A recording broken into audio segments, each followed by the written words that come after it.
Hi, everyone. Judge Andrew Napolitano here for Judging Freedom. Today is Friday, July 22nd, 2022. It's about 12:35 in the afternoon here on a hot and sweltering east coast of the United States. I just wanted to make sure that all of you were aware of two events this week, one of which made the front pages and the top of the fold, and the other of which didn't. The event that made the top of the fold was the wife of the president of Ukraine, Mrs. Zelensky, addressing Congress. Now, she didn't address them from the House chamber, but from another large auditorium that they have in the Capitol complex. But most members of Congress were there.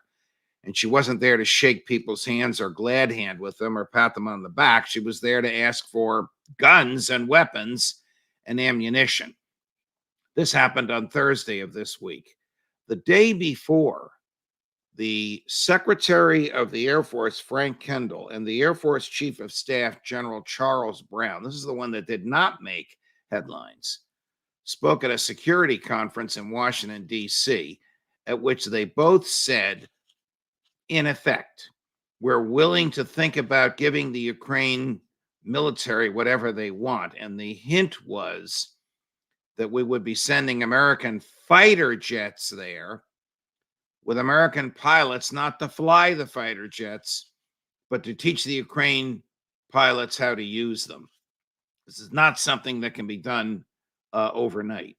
But this, if it happens, introduces another level of American involvement in this war, a very, very dangerous level. We already know, those of you who watched my interview with Phil Giraldi this week, we already know that when the president of the United States was in Poland 2 weeks ago and was addressing American soldiers, he said words to the effect of, "You're going to be in Ukraine, and some of you have been there already."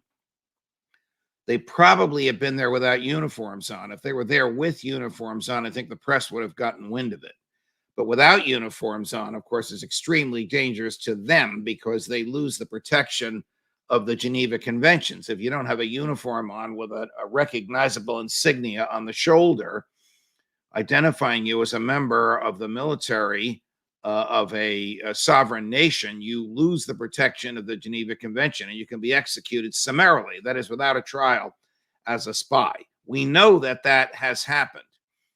So add those three things together: American troops in civilian garb on the ground in Ukraine, having been there and on their way back, probably still there, but we don't honestly know that.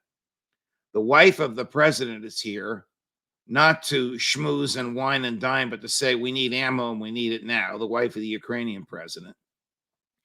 And the Secretary of the Air Force and his chief of staff, a four-star general, saying, "Tell us what you need and we'll get it for you," is so close to the introduction of American forces in this war that it is extremely dangerous. Does Vladimir Putin know this? Of course he knows this.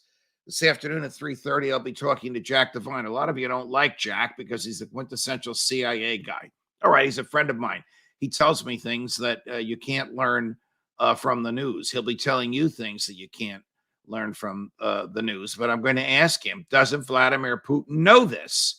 Does Putin know that the Secretary of the Air Force and the Chief of Staff of the Air Force are looking around for jets, fighter jets, American fighter jets to send to Ukraine? I'm going to ask that to Jack. If he's watching now, he's smiling because he loves when I give him a heads up. And I'm going to interrogate him aggressively. He basically gives you a different side of the story from the one you get from Scott Ritter, Phil Giraldi, and Colonel McGregor. We'll be going through that today. But I wanted you to know in a timely manner how dangerous this is getting. All right, I get it. The president's got COVID. He's under the weather for a couple of days. I wish him well. I hope he recovers. Who the hell's making decisions while he's sick? I don't know. Does he even know that the Secretary of the Air Force and the Air Force Chief of Staff have been hinting at this? My friends, this is going to get worse before it gets better. Judge Napolitano for Judging Freedom.